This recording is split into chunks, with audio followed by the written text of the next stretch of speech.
جی اگلا سوال ڈاکٹر صاحب نے یہ کیا ہے کہ کیا ماسک پہن کر نماز پڑھی جا سکتی ہے یا نہیں پڑھی جا سکتی؟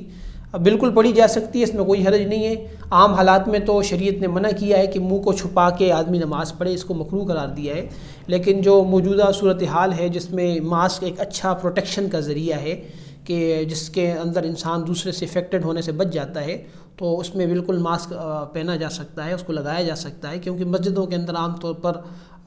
جو اجتماعی جگہ ہوتی ہیں وہاں پہ جراثیم کا زیادہ خدشہ ہو سکتا ہے، تو اس عذر کی وجہ سے اور اس عارض کی وجہ سے ماسک جو ہے اس کو پہن سکتے ہیں، اور اس میں شرعاً کوئی ممانعت نہیں ہوگی۔ لیکن عام حالات میں منہ کو چھپا کے اور منہ کو ڈھانپ کے نماز پڑھنا، چاہے آپ چادر سے ڈھانپ لیتے ہیں چاہے آپ ماسک سے ڈھانپتے ہیں، تو عام حالات میں اس کو منع کیا جائے گا، یہ درست نہیں ہوگا۔ آذان میڈیا ہاؤس کو سبسکرائب کریں اور بیل کے آئکن کو پریس کریں تاکہ آپ ہماری تمام آنے والی ویڈیوز کو دیکھ سکیں۔ جزاکم اللہ۔